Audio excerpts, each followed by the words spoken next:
রাস্তা ধরে গাড়ি এগিয়ে যাচ্ছে। ড্রাইভারের পাশের সিটে বসে আছে সুগন্ধা, পিছনের সিটে ইরাম। তার কোলে ইজান চুপটি করে বসে নিজের হাতে ধরা একটা ছোট খেলনা দিয়ে খেলছে। প্রায় অনেকটা পথই গাড়ি চলল নিঃশব্দে। তারপর হঠাৎ মুখ খুলল সুগন্ধা। আপনি কিছু মনে কইরেন না আপা, আসলে বড় সাহেব লোকটা একটু অমনি। ইরাম ছেলের উপর থেকে চোখ সরিয়ে সুগন্ধাকে দেখল। ঠোঁটে অতি মৃদু হাসি মেখে বলল, মনে না করার মতন কাজ তো খালু করেননি। তবে আমি ফাঁকা বলিতে বিশ্বাসী নই। প্রতিবাদ হওয়া উচিত কাজের মাধ্যমে। পরক্ষণেই কথা ঘুরিয়ে ফেলল সে। শুধালো, কিছু মনে করো না সুগন্ধা। খালামণিকে সরাসরি জিজ্ঞেস করতে অস্বস্তি হচ্ছিল বলে তোমায় করছি। বাই এনি চান্স খালুর সঙ্গে কি খালামণির কোনো ঝামেলা হয়েছে? সুগন্ধা প্রশ্ন শুনে চুপ করে রইল কিছুক্ষণ।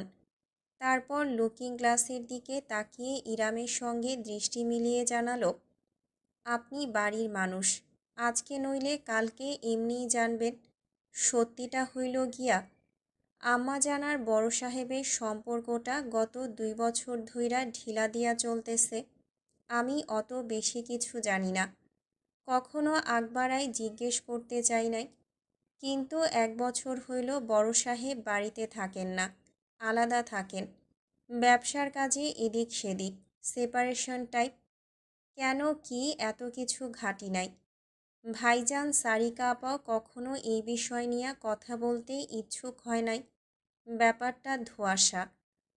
ইরাম সব শুনে মাথা দোলালো, পাল্টা প্রশ্ন করল না। এখন অনেক কিছুই ধরতে পারছে সে। সাইবানের বিয়েতে আহমেদের উপস্থিতির কারণ, হঠাৎ তার বাড়িতে ফেরা আর ফিরেই শত্রু মনোভাবপূর্ণ আচরণ করা, আহমদ উদ্দিন আর সামিয়া মুন্সির সম্পর্কটা জোড়াতালি দিয়ে চলছে। ভেতরে অনেক অজানা কাহিনী এবং কিন্তু থেকে গিয়েছে। দুজনের মাঝে মায়া ভালোবাসা নেই বললেই চলে। আচরণে তেমনটাই প্রকাশ পায়। শুধুমাত্র নামে এখনও স্বামী স্ত্রী তারা। সুগন্ধাকে তার কলেজের সামনে নামিয়ে দিয়ে ইরাম গেল ঠিক পাশের রাস্তায়। গাড়ি থেকে নেমে ছেলেকে সাবধানে কোলে নিয়ে এসে আশেপাশে তাকালো। 3 তলা একটা বিল্ডিং, নিচতলার সম্পূর্ণটা কম্পিউটার প্রশিক্ষণ কেন্দ্র। ইজান মায়ের বুকে চুপটি করে শুয়ে আছে। ছেলের মাথায় ছোট্ট একটা চুমু এঁকে পায়ে পায়ে ভেতরে ঢুকলো ইরাম। ঢুকতেই রিসিপশনের মতো একটা জায়গা। একজন হিজাব পরিহিত মেয়ে বসে আছে কম্পিউটারের পিছনে। কিভাবে আপনাকে সাহায্য করতে পারি ম্যাম? ইরাম এগিয়ে গেল। আমি ইরাম কিবরিয়া, আজ সকালেই ফোন করেছিলাম। আপনাদের ফ্রিল্যান্সিং বেসিক কোর্সটা করতে চাচ্ছিলাম। ও হ্যাঁ, আমার মনে আছে, আমি ফর্ম রেডি করেই রেখেছি। ম্যাম, আপনি ফিল আপ করে দিন। মেয়েটা ফর্ম দিল। ইরামকে একপাশে থাকা সোফায় বসতে ইশারা করল। রমণী সেখানে বসে ধীরে ধীরে ফর্ম পূরণ করতে লাগল। পরিবেশটা পছন্দ হয়েছে ইরামের। বেসরকারি হওয়ায় একদম শান্ত পরিপাটি স্থান। ভিড়ভাট্টার বালাই নেই। ছোটোখাটো একটা স্কুল টাইপের জায়গা। ইরাম যখন ফর্ম পূরণ করছে তখন আশপাশ দিয়ে যাতায়াত করা গুটিকতক ছেলেমেয়ে ফিরে ফিরে তার কোলে বসা ইজানকে দেখছে। এক বান্ধবীর দল তো উত্তেজনা সামলাতে না পেরে কাছেই চলে এলো। ইজানকে আদর করে গেল, হাতে চকলেটও ধরিয়ে দিল, যেটা অবশ্যই ইজান খেতে না পারলেও প্যাকেট জিভে গুজে চুষতে লাগলো। ছেলের কাণ্ড দেখে মুচকি হাসল ইরাম। টাকা জমা দিয়ে কোর্সে ভর্তি হওয়া হয়ে গেলে মেয়েটি বলল, ম্যাম আসুন, আমি আপনাকে আমাদের ক্লাসগুলোর একটা কুইক ট্যুর দিয়ে দিই। তাহলে পরের দিন আপনাকে কিছু খুঁজে পেতে কষ্ট করতে হবে না। ইরাম খুশি হলো। রিসিপশনে অন্য একজনকে রেখে মেয়েটি ইরামকে করিডোর ধরে ভেতরে নিয়ে গেল। আশেপাশে স্কুলের মতো কয়েকটি ক্লাস, প্রত্যেকটা কম্পিউটার এবং টেবিল দিয়ে পরিপূর্ণ। একটা ছোট লাইব্রেরিও আছে। তার সঙ্গে লাগোয়া একটা বিশেষ রুম। এখানে মিটিং, ভাইবা, পরীক্ষা ইত্যাদির কাজ করা হয়। মেয়েটা বাতলে দিল। মোটামুটি চারপাশ ঘুরে দেখানোর পর তারা যখন ফিরে আসছে তখন ইরাম জিজ্ঞেস করল, আর আপু, আমি যে রিকোয়েস্ট করেছিলাম সেটা? জি, বাচ্চাকে সাথে রাখার ব্যাপারটা। এই ডিমান্ড আমাদের কাছে আগেও এসেছে এবং আমি দুঃখিত, এই বিষয়ে কম্প্রোমাইজ করাটা কষ্টকর। আপনার সঙ্গে আরও অনেকেই কোর্সটা করবে। যদি তাদের সমস্যা হয় তাহলে কর্তৃপক্ষ হিসেবে আমাদের দায়িত্ব সকলের সুবিধা অসুবিধা বিবেচনা করা। ইরামের চেহারা ঝুলে পড়ল। ও আচ্ছা। মেয়েটি থেমে জানালো, তবে মানবিক দায়িত্বকোণ থেকে বিষয়টা বিবেচনা করা হচ্ছে, কারণ আপনার মতো আরও অনেকেই আছে কিংবা ভবিষ্যতেও আসতে পারে। আপনার বাচ্চা যদি অন্য কারো সমস্যার কোনো কারণ না হয় তবে সেক্ষেত্রে বিশেষ বিবেচনায় কিছু ক্ষেত্রে উপস্থিতি রাখা যাবে। বাকিটা কর্তৃপক্ষের ফাইনাল সিদ্ধান্তের উপর নির্ভর করছে। সরি, আমি এর বেশি আর কোনো সাহায্য আপনাকে করতে পারছি না ম্যাম। এবার সামান্য হাসল ইরাম। না না, যথেষ্ট করেছেন, থ্যাঙ্কস। তারা ফিরে এলো। করিডোর বেয়ে রিসিপশনের দিকে যাওয়ার সময় একদম শেষ ক্লাসটার দিকে অজান্তেই নজরপাত হলো ইরামের।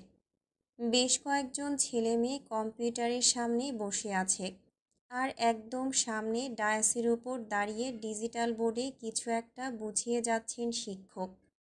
লম্বা চওড়া এক পুরুষ, মেদহীন শরীরে জড়ানো কালো শার্ট এবং ফর্মাল প্যান্ট, চোখে হালকা ফ্রেমের চশমা, শ্যামলা মুখে একটা মায়াবী ভাব, আত্মবিশ্বাসী উপস্থাপন।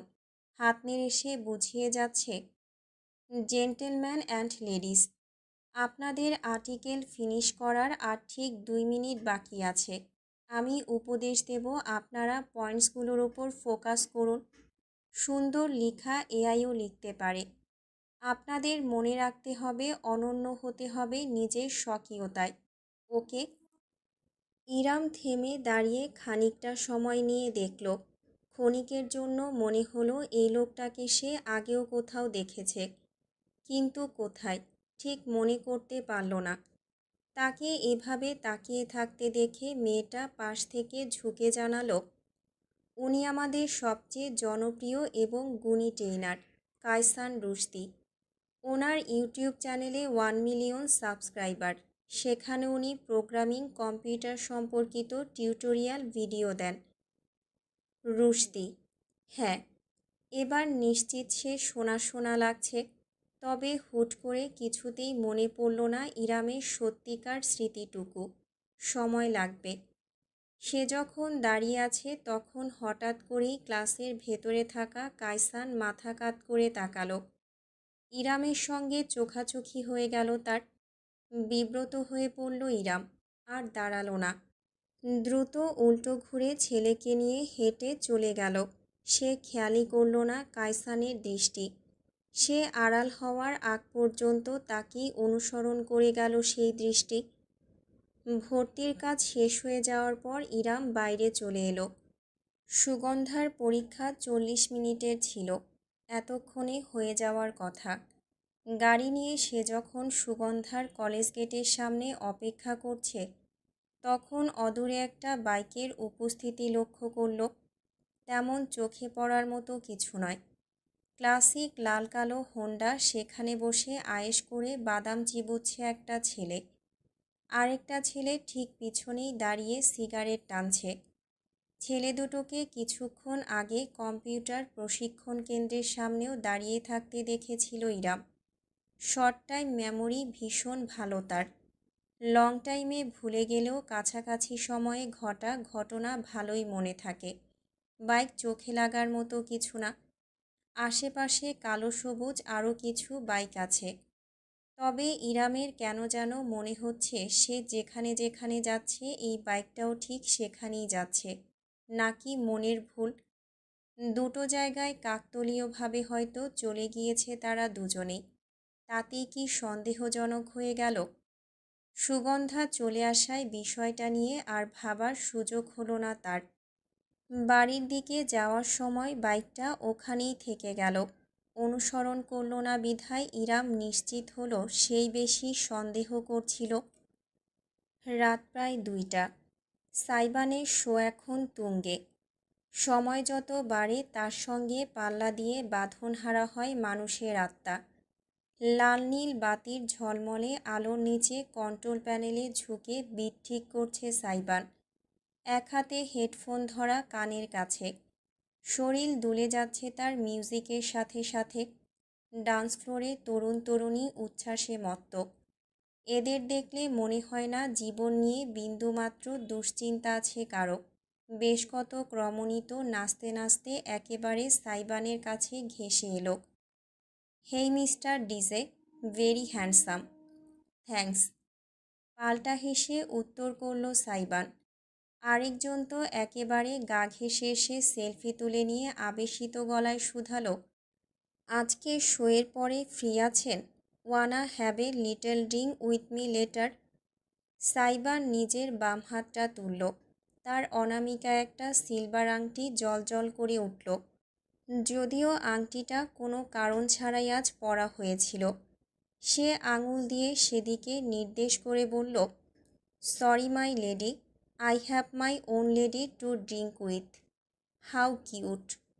আশেপাশের কিছু মেয়ে উৎসাহ দিয়ে চিৎকার করে উঠল। আবার অনেকে মুখ ফুলিয়েও ফেলল।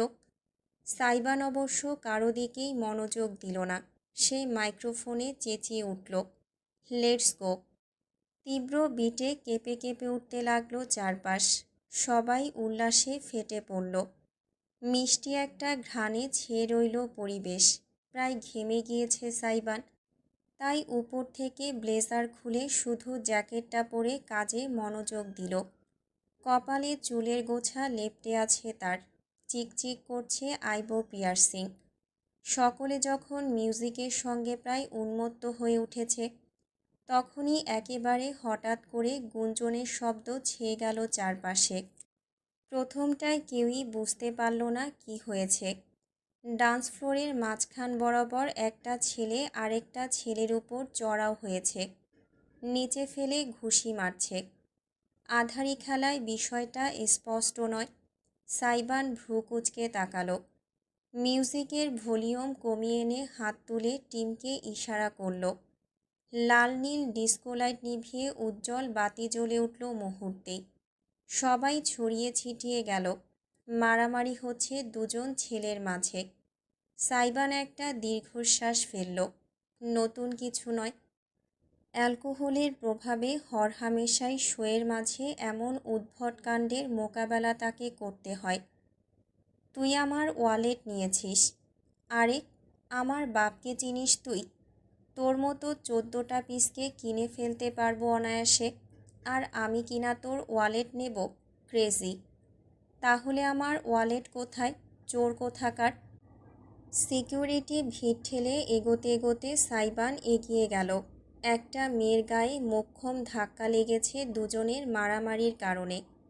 মেয়েটাকে ধরে সে আস্তে করে পিছিয়ে নিরাপদ দূরত্বে রেখে দুটো ছেলের মাঝখান বরাবর দাঁড়ালো। ওকে নাও বয়েস, স্টপ ইট। দুজনের বাপেরই অনেক টাকা, না হলে এখানে ফুর্তি করতে আসতে না। সো চিল। ছেলে দুটো থতমত খেয়ে একে অপরের দিকে তাকালো। তারপর সাইবানকে দেখল। আপনি মাঝখানে বাদ সাধছেন কেন? বিষয় টাকার না, বিষয় হলো বেয়াদবির। ওই শালা, তুই আমার ওয়ালেট নিলি কোন সাহসে? কতবার বলেছি নেইনি, আর শালা বলিস কাকে? মাদার চোদ। যা, এবার আমি নিয়েছি তোর ওয়ালেট। কার কি বাল ছিঁড়বি ছিঁড়ে দেখা দেখি। দুজন দুজনের দিকে আবারও তেড়ে গেল। মাঝখানে সাইবান স্যান্ডউইচ হয়ে গেল। একেবারে যাচ্ছে তাই অবস্থা। সিকিউরিটি এসে ঘিরে ফেলল। দুজনকে একে অপরের কাছ থেকে ছাড়াতে চেষ্টা করল। অন্যরা চেঁচিয়ে বলছে, বাইরে, বাইরে ফালান দুটোকে, বদমাইশ। Yes, just throw them out please. পুরো মজাটাই মাটি করে দিচ্ছে। এই চরম বিশৃঙ্খলার মাঝেই সাইবানের পকেটে থাকা ফোনটা ভাইব্রেট করে উঠল।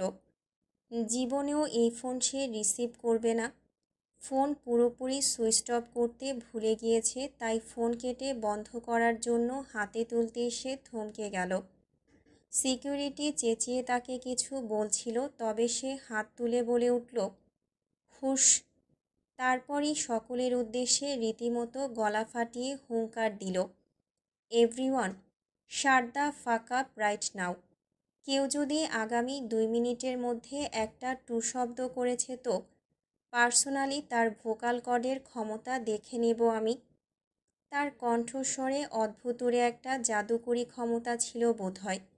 সিকিউরিটি চিৎকার চেঁচামেচি করতে থাকা মানুষ, এমনকি ঝগড়ার কারণ ছেলে দুটো অবধি জমে গেল। সাইবান সকলের মাঝখানে দাঁড়িয়েই ফোন রিসিভ করল। Yes my precious. তার কণ্ঠস্বর এতটা নরম হয়ে উঠল যে আশেপাশের কেউ কোনো তালমিল না পেয়ে ড্যাব ড্যাব করে তাকিয়ে রইল শুধু। ফোনের ওপাশ থেকে ভেসে এলো ইরামের কণ্ঠস্বর, শো শেষ হয়নি? এই তো শেষের পথে। আপনি ঘুমাননি এখনও? খুব বেশি মিস করছেন হাজবেন্ডকে? হাজবেন্ড শব্দটাতে একটা আলাদাই জোর দিল সাইবান। তীর্যক হাসি ফুটল তার ঠোঁটে। ইরাম কিছুক্ষণ চুপ করে থাকল, তারপর বলল, তুমি অনেক টায়ার্ড বোঝা যাচ্ছে। কথাবার্তার কোনো ঠিক ঠিকানা নেই। আপনি এসে ঠিক করে দিতে পারেন, মাইন্ড করব না। নিয়ে তো যাওনি, জিজ্ঞেস করে দেখেছ যেতে চাই কি না? ও, হাউ ক্রুয়েল অফ মি। আপনি হানিমুনে আসতে চান, সেটা আমাকে আগে বলবেন না?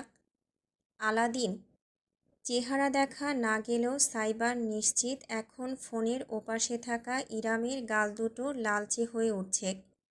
উজ্জ্বল শ্যামলা ত্বকে লালচে ভাবটা দেখলেই তার কেমন পাগল পাগল লাগে। ভাগ্যিস ইরাম কাছে নেই। তার কথাবার্তার ধাঁচ লক্ষ্য করে ইরাম বিষয় পাল্টে ফেলল। যাগ্গে, শোয়ের মাঝখানে ফোন রিসিভ করলে কিভাবে? আপনার জন্য শুধু আমার শো কেন, দুনিয়াটাও বিরতিতে পাঠাতে রাজি আছি। বুঝেছি। সিলেটে গিয়ে তোমার মাথাটা আসলেই নষ্ট হয়ে গিয়েছে। বেশি বেশি চা খাওয়ার চেষ্টা করো চায়ের দেশে বসে, তাতে যদি মস্তিষ্কের জটটা একটু খোলে। খিলখিল করে হাসল সাইবান। মস্তিষ্কের জটে জটে আপনি পাকিয়ে গেছেন, এত সহজে খুলবে কি? ইরামের দীর্ঘশ্বাস ভেসে এলো। আশেপাশে কোনো শক্ত জিনিস থাকলে মাথাটা বাড়ি মেরে ঠিক করো। আর হ্যাঁ, শো শেষ হওয়ার সাথে সাথে সোজা হোটেলে গিয়ে রেস্ট নেবে, খাবে, তারপরই ঘুমাবে। আমি কালকে আর ফোন দেব না, দিলেই উল্টাপাল্টা কথাবার্তা শুরু করবে। রাখছি। যথাজ্ঞা, পার্ট টাইম আম্মু, full time wifey. Good night. Bad night. আপনাকে ছাড়া আমার নাইট কখনো গুড হবে না। ফোনটা এবার সরাসরি কেটেই দিল ইরাম। সাইবান ঠোঁটে হাসি মেখে ফোনের স্ক্রিনের দিকে চেয়ে রইল। একেবারে জ্বালিয়ে ফেলেছে কয়েক মিনিটেই। ফোন পুনরায় পকেটে ভরে মুখ তুলতেই সে ভরকে গেল। সকলে তখনও একদম চুপ করে বাধ্য শিশুর মতো দাঁড়িয়ে তাকে দেখে যাচ্ছে। সাইবান বাঁকা হাসল। হে, ওয়াইফি কাম ফার্স্ট। নাও কোথায় যেন ছিলাম আমরা? ও হ্যাঁ, ঝগড়া। Please continue security. সাইবানের সঙ্গে ফোন কলটা অভাবনীয় ছিল। এখনও বুকের ভেতর ধুকপুক করছে ইরামের। ফোনটা কান থেকে নামিয়ে সামনে তাকাতেই সে অবাক হয়ে গেল। বিপরীত দিকের সোফায় বসে থাকা সামিয়া এবং সারিকা দুজনেই তার দিকে রীতিমতো হাঁ করে তাকিয়ে আছে। আজ এমনিতেই অনেকটা রাত হয়ে গিয়েছে। সামিয়া ফিরেছেন কিছুক্ষণ আগেই। সারিকা নিজের কিছু ব্যক্তিগত কাজে ব্যস্ত ছিল। আর ইরাম রাতে তৃতীয়বারের মতো উঠে যাওয়া ইজানকে পুনরায় ঘুম পাড়িয়ে নিচে নেমেছিল। তিনজন রমণী অপরিকল্পিত এক চায়ের আসরে বসে গিয়েছে অতঃপর। সামিয়ার চোয়াল ফাঁক হয়ে গিয়েছে। অপরদিকে সারিকার চোখ দুটো রসগোল্লার মতো বড় বড় হয়ে আছে। ইরাম একটা ঢোক গিলল। কী ব্যাপার, তোমরা এভাবে তাকিয়ে আছো কেন? সারিকা ইরামের হাতের ফোনের দিকে আঙুল তুলে নির্দেশ করে অবিশ্বাস্য কণ্ঠে বলে উঠল, ওয়েট। সাই শোয়ের মাঝখানে ফোন অন রেখেছে। ও তোমার কল রিসিভ করেছে। দ্বিতীয় অবিশ্বাস্য বাক্যটি ছুটে আসলো সামিয়ার তরফ থেকে, যার পণ্ডায় হতবাক তারা। তবে ইরামের কারণ উদ্ঘাটন করতে পারল না। ফ্যালফ্যাল করে শাশুড়ি আর ননদের দিকে তাকিয়ে রইল। তারা এত অবাক কেন হচ্ছে, যেন সাইবান জীবনেও তাদের ফোন কল রিসিভ করেনি।